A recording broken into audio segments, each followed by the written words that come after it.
If you are getting ready to pitch investors and you're focused on sounding smart and polished and credible, you might be missing the most important part of your pitch. And that is making sure that your passion, your determination, and your resilience all come through in your pitch. I think everybody's heard it. A lot of times investors are betting more on the entrepreneur, or at least just as much on the entrepreneur as they are on the business, especially in the very early seed stages. And conveying passion during your pitch is so important. This came up in a guest I just interviewed. One of the most boring topics you could think of. And in the interview, it's like just conveyed with such passion and conviction, you can't help but be engaged. And, some people have this naturally. And I believe when you truly are passionate about what you're doing, which I guarantee if you've got a company right now that you are getting ready to pitch, you are probably passionate about it, because nobody goes out and starts a company and raises money if they don't care about what they're doing. So I know you have the passion. It's just making sure that that comes across in your investor pitch. That's what we're going to talk about today.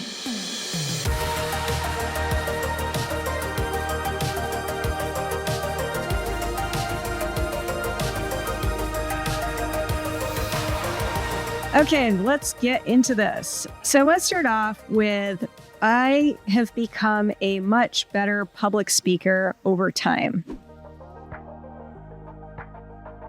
And it's been because of practice. But even, in high school, I remember doing this speech contest or something. I still remember that speech, by the way. Wolfgang Amadeus Mozart, a true example of brilliance. I mean, it is so ingrained in my brain. It's not even funny. But over the years, I've always been more of an introvert in so many ways.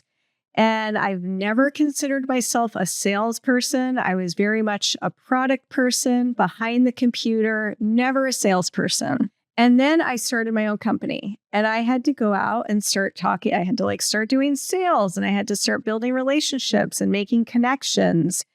And fortunately, I just believed in what I was doing so much that I think that the passion came through enough in the beginning. But I definitely had to get better and better and better at conveying why I thought, why I believed in what I was doing, and why proving through that why I was committed and resilient, and why investors should believe in me, right? And should believe in what I'm doing. And so I think there's a little bit of this that just comes naturally based on kind of being passionate. And there's a bit of this that should be practiced and rehearsed and improved upon. And that's, again, what we're going to focus on today. I think sometimes people dial back their passion in investor pitches. I think they're trying to be professional. They're wearing their professional hat. I should say real quick too, I did do this kind of voice, what was it? It was like a voice coaching, not program, but I don't know. I did so many sessions, a couple months of this voice coaching. And because I was trying to really get down into, I saw this talk on how we all have masks that we wear on our voice. So not face masks, masks on our voice. And I think one of the ones that I tend to have is this professional mask. And again, even with the podcast, I don't know, it's real. Everyone says be yourself, be your authentic self. It's hard to do, I think. So I've rehearsed, this pitching. I've been pitching to investors. I spent almost 10 years doing that, and then presenting and, doing all kinds of things. And you tend to just kind of all of a sudden now I wear that hat. And I've challenged myself to go, is that really who I am? Is that my real voice? Or am I kind of putting on that, professional hat when I'm on the podcast, as well as when I'm talking to customers or clients or whoever? So anyway, I think it's a fascinating thing. I think it's just important to acknowledge and understand and realize that we all have these voice masks. Sometimes we will downplay how we're feeling. Sometimes we'll go over the top and oh my gosh, everything's amazing and blah, blah, blah, blah, blah. And it, just being self-aware of what your masks might be can help a little bit. I think in the beginning it was something like, well, I want to make sure I'm just being exactly who I am. And it's like, well, it's not that easy. We've spent, decades adding these masks. They started when we were, 5 years old, 8 years old, and someone said something to us and, made us question what we were going to say. And, should we raise our hand in class? Should we not? The teacher yelled at me, kind of thing. So this goes way back. There's no way to perfect this, but just acknowledging that you might have some voice masks and that those are going to come out a little bit in your investor pitch. A great woman to follow if you're interested in this, Tracy Goodwin. She's amazing. I will put her link to her Instagram and whatever website at the bottom of these show notes. But if you really are interested in that, it's worth, checking out her content and working with her because she helps peel back these masks that we all have. And it is fascinating. So anyway, a little bit of background on that and why I'm interested in this and kind of some of the work that I've done. Another piece of that is really, when I was on the show Shark Tank, the producer said, you need to dial it up because on TV, it's kind of like the saying that you look 10 pounds heavier on TV or whatever, which is so dumb now to say that out loud. It's like 10 pounds, big deal. But anyway, it's the same with your voice, right? So you might feel like you're shouting and coming across all crazy, but really the perception of that is probably 50% of what you think you're giving off. And I think investor pitches are a bit the same. So you want to try to find the right tone, the right amount of passion, dial it up a little bit. Obviously, you don't want to be too over the top and fake, but you do need to make sure you're getting your passion across. You don't want to be too focused on being serious and perfect and, just professional and clear and polished. I think it's more important to just have conviction and have passion. So, okay, let's go through a few things that you can do to make sure you're doing this, because I think that's the important part. So first of all, as we know, even though it might not seem it this way sometimes, investors are human. They respond to energy, right? So ultimately, investors, I think sometimes they get put on this pedestal. There can be this power dynamic, but when it comes down to it, they're just other humans and they have something you need and you have something they need and you're looking for the right match. And that's it. Okay. So go into it with that frame of mind that they are not up on this giant pedestal, even though it feels like it. And sometimes it's so hard to not feel that way. Do what you can to bring them back down to human level. And also just know they're going to respond to energy. Now, of course, again, sometimes there are total a-holes out there who I have definitely had my share of.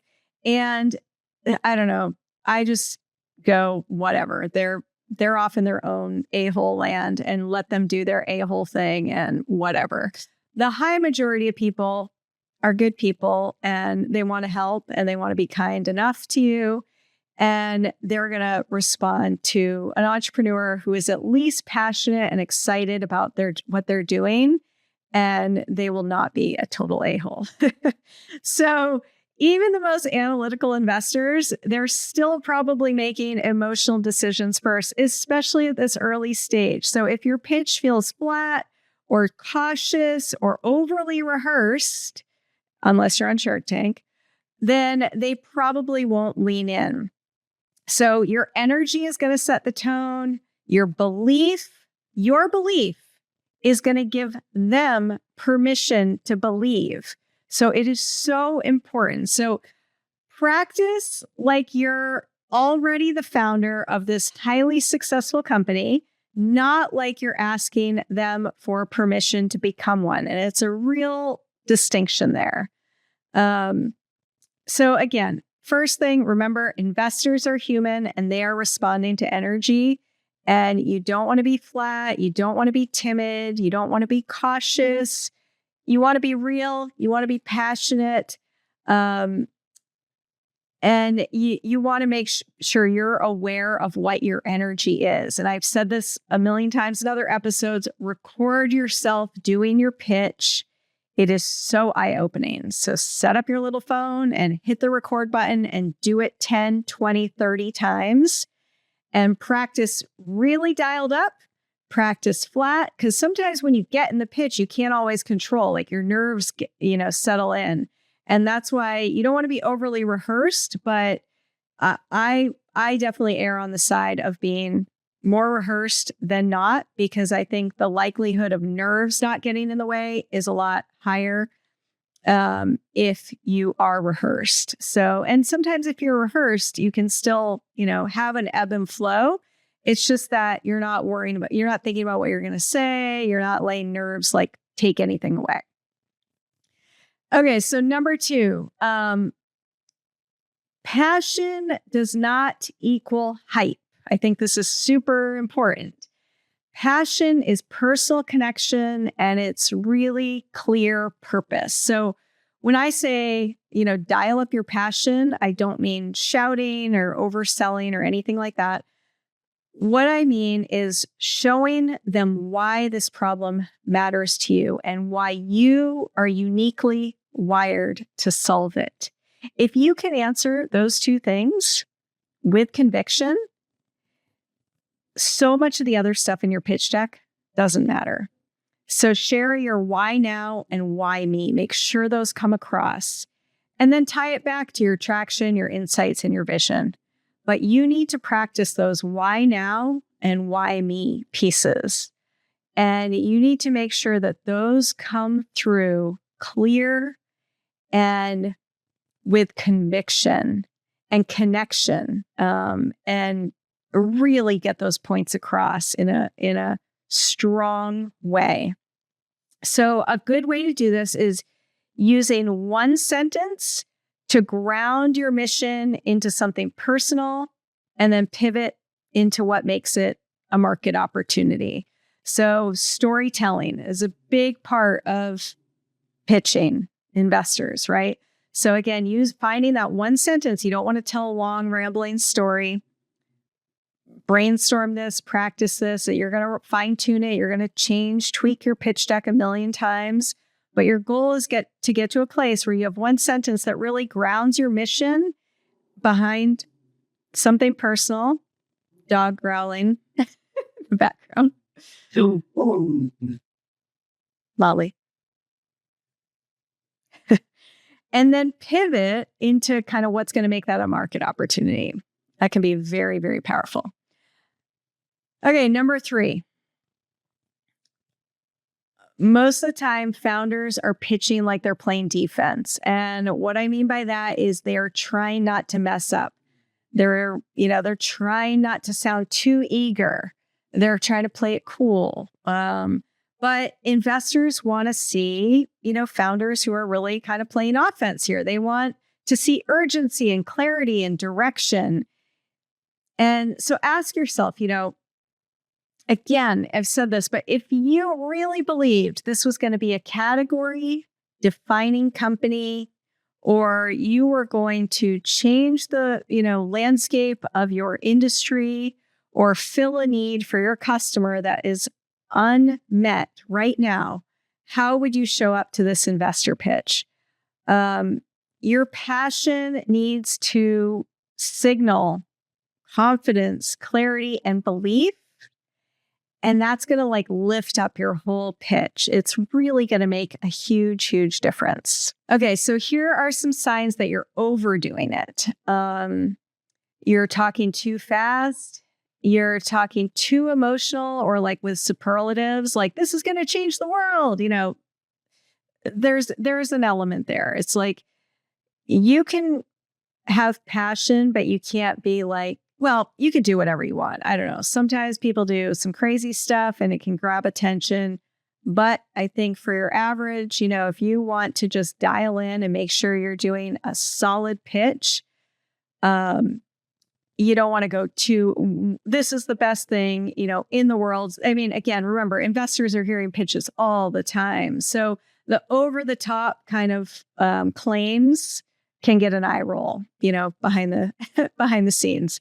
So another sign you're overdoing it, if you're kind of overselling your vision, overselling your traction can be a slippery slope. So make sure what you're saying is true. You don't want to oversell what you have. They will poke holes in that. If you're taking questions or pushback, like personally, don't do that.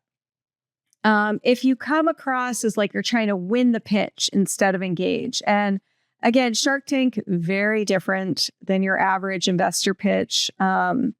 In some ways and not in others. I think, there's a TV entertainment side of it, obviously.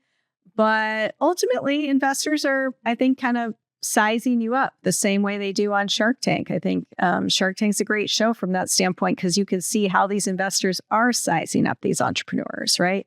And when you have entrepreneurs who go in there arrogant, guess what? They do not get a good response from those investors, those sharks.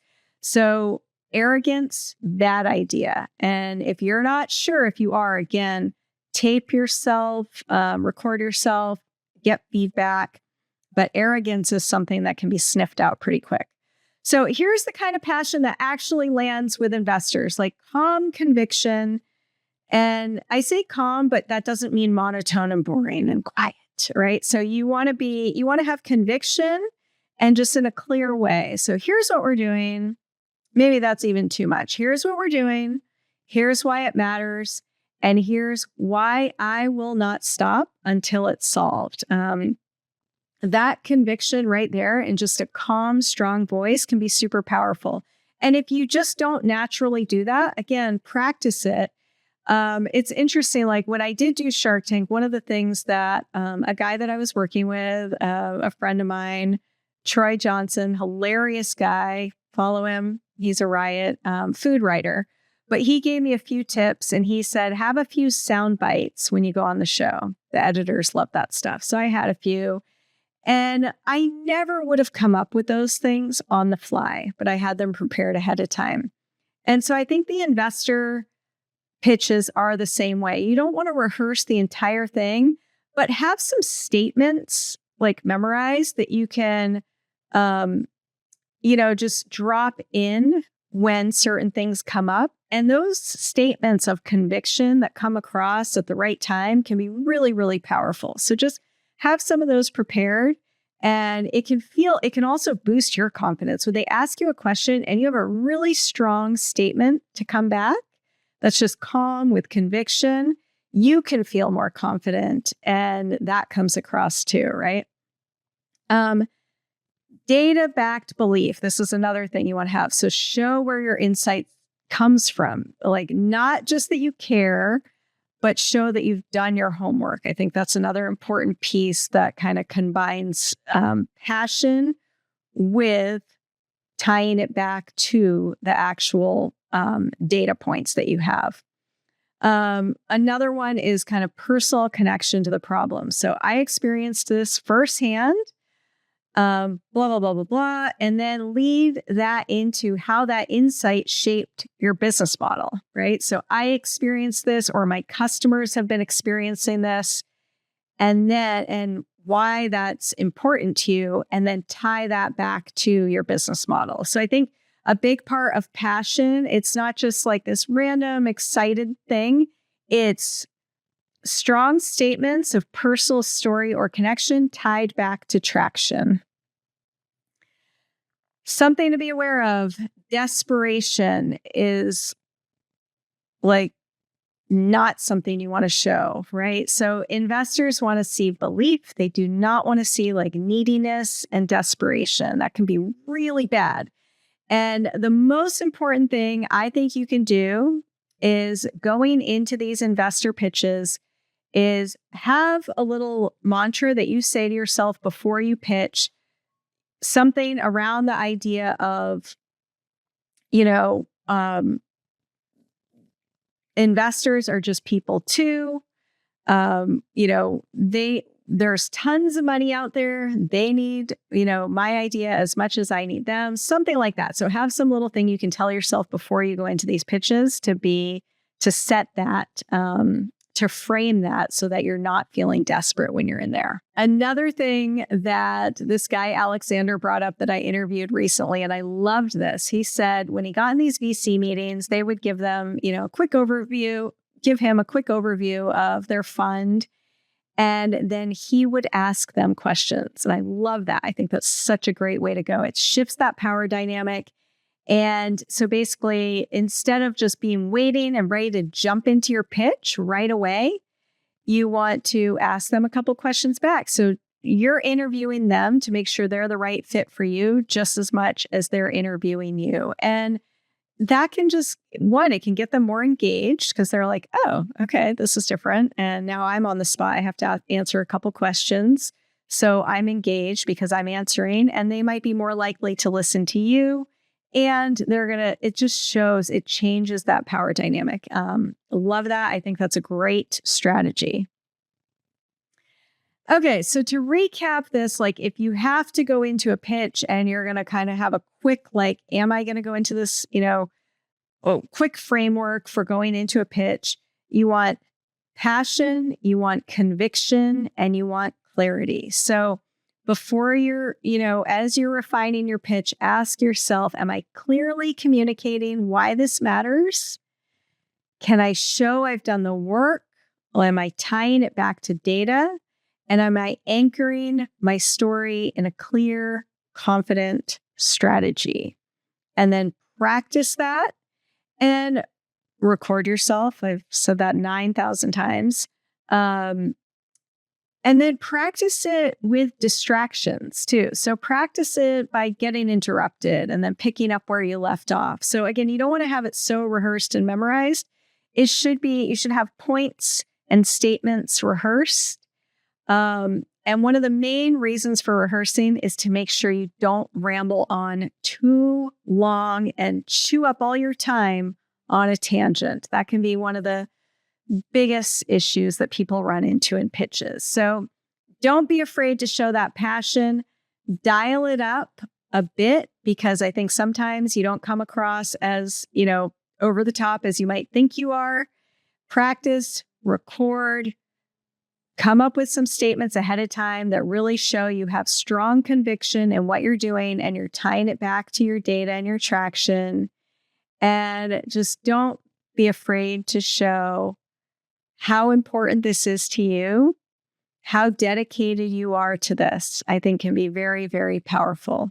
You need to give your belief is going to give investors permission to believe. It is so important. So I'd love to hear from you.